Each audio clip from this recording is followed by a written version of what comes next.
외국인이 한국에서 겪은 충격적인 사건, 그 중심에는 중국인이 있었다. 여러분은 글로벌 시대를 살아가면서 제2외국어의 중요성을 실감하고 계신가요? 이제는 단순히 영어만 잘하는 것이 아니라 다양한 언어를 배우고 능숙하게 구사하는 것이 경쟁력이 되는 시대입니다. 특히 젊은 세대는 취업을 준비할 때 유리한 고지를 점령하기 위해 또 여행을 즐길 때 더욱 풍부한 경험을 하기 위해 외국어를 배우는 일이 자연스러워졌습니다. 이제 이러한 문화는 너무나 당연한 것이 되었고 한국에서도 여러 외국어를 배우는 사람들이 많아졌습니다. 그런데 이 글로벌한 흐름 속에서도 유독 자신들의 언어만을 고집하며 외국어 사용을 거부하는 나라가 있다고 합니다. 그곳은 바로 아시아에서 가장 넓은 대륙을 차지하고 있는 중국입니다. 중국에서는 여전히 자국어인 중국어를 고수하며 외국인들에게조차 중국어를 사용하라고 강요하는 경우가 많다고 하는데요. 심지어 여행 온 관광객에게도 이러한 태도를 보이며 중국어를 사용하지 않는 사람에게 불쾌감을 드러내고 심지어 화를 내는 경우도 있다고 합니다. 이러한 경험은 해외여행을 자주 다니는 사람이라면 한 번쯤은 들어봤을 이야기일지도 모릅니다. 그런데 최근 한국을 방문한 한 외국인이 한국에서조차 중국인 때문에 충격적인 경험을 하게 되었다고 합니다. 과연 그 외국인이 한국에서 겪었던 일은 무엇이었을까요? 끝까지 함께해 주세요. 그리고 이 이야기가 흥미롭다면 한류의 뿌리 채널을 구독하고 알림 설정을 잊지 마세요. 이제 본격적인 이야기를 시작하겠습니다. 저는 다양한 나라를 여행하는 것을 좋아하는 한 외국인입니다. 특히 한국에 대한 관심이 많았고 항상 가보고 싶었던 나라였기에 이번에 마침내 한국을 방문할 기회를 얻었습니다. 최근 여행 제한이 풀리면서 그동안 미뤄왔던 한국 여행을 결심하게 되었고 혼자 가기에는 다소 불안한 마음이 들어 한국 투어 프로그램을 신청했습니다. 그렇게 한국행 비행기에 오르며 설레는 마음을 감출 수 없었습니다. 한국에 대한 정보는 이미 많이 찾아봤기에 기대감이 컸고 실제로 도착해서 본 한국의 모습은 그 기대를 충분히 충족시켜 주었습니다. 우선 한국 공항은 매우 깔끔했고 공항에서 근무하는 직원들조차 단정한 복장을 갖추고 여행객들에게 친절하게 서비스를 제공하고 있었습니다. 이 모습만으로도 한국에 대한 첫인상이 너무나도 좋았죠. 투어를 위해 다른 참가자들이 모이는 장소로 이동했을 때 그곳에는 한국인들도 있었습니다. 한국에 살면서도 한국 투어를 신청한 것이 신기의 이유를 물어보았는데 한 가족이 아이의 현장 체험학습 보고서 작성이 숙제라서 투어를 신청했다고 하더군요.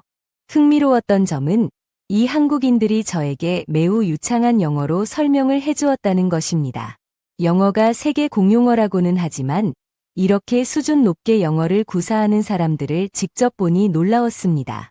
한국인들이 정말 대단하다는 생각이 들었고 더욱 친해지고 싶은 마음이 생겼습니다. 그때 저의 앞에는 한 중국인이 서 있었습니다. 저는 어떤 편견도 없이 그에게 밝게 인사를 건넸습니다. 하지만 예상과는 달리 그는 반갑게 인사를 받아주는 것이 아니라 갑자기 중국어로 저에게 말을 걸었습니다.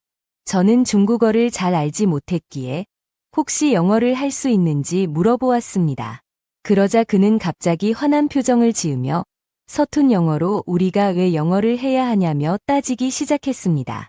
순간 당황한 저는 그럴 의도가 아니었고 미안하다고 말했지만 그는 제 말을 들으려 하지 않았습니다. 오히려 더 큰 소리로 화를 내며 저에게 중국어를 강요하기 시작했죠. 그때 옆에 있던 한국인이 나서서 상황을 정리해 주었습니다.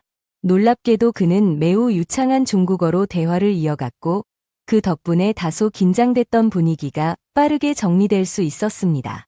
저는 영어도 잘하더니 중국어까지 능숙하게 구사하는 한국인의 모습에 감탄했고 정말 대단하다 라는 생각이 들었습니다. 그리고 당황한 저를 대신해 문제를 해결해 준 것에 대해 깊이 감사하다고 말했습니다. 그 한국인은 웃으며 요즘 한국에서는 다양한 언어를 배우는 것이 필수다라고 이야기했습니다. 한국에서도 글로벌 시대에 맞춰 여러 언어를 배우려는 노력이 대단하다는 것을 알게 되었습니다. 하지만 문제는 여기서 끝나지 않았습니다. 중국인들은 계속해서 불만을 내뱉으며 불쾌감을 드러냈고, 심지어 자기들끼리 무언가를 속닥이며 저희를 비난하는 듯한 태도를 보였습니다. 저는 이런 중국인들의 태도에 더욱 실망하게 되었죠.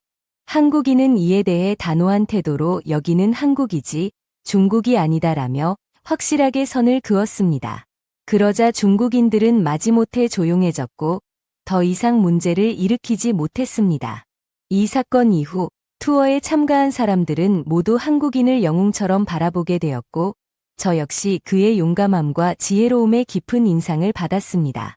덕분에 우리는 더 이상 중국인의 진상짓을 신경 쓰지 않고 즐겁게 한국을 여행할 수 있었습니다. 이 경험을 통해 저는 한국인들의 뛰어난 언어 실력과 강인한 태도를 직접 체험할 수 있었습니다. 그리고 다른 사람을 배려하는 태도와 문제 해결 능력 역시 인상적이었습니다. 저는 한국에서 보고 느낀 것들을 통해 돌아가면 저도 한국인처럼 여러 외국어를 배우고 글로벌한 마인드를 길러야겠다고 다짐했습니다. 이번 사건은 단순한 여행 중의 에피소드가 아니라 글로벌 시대에서 외국어 능력과 열린 태도가 얼마나 중요한지를 보여주는 사례라고 생각합니다. 여러분은 이 이야기에서 무엇을 느끼셨나요? 만약 이 이야기가 흥미로웠다면 한류의 뿌리 채널을 구독하고 알림 설정을 해주세요. 다음에도 더욱 흥미로운 이야기로 찾아오겠습니다.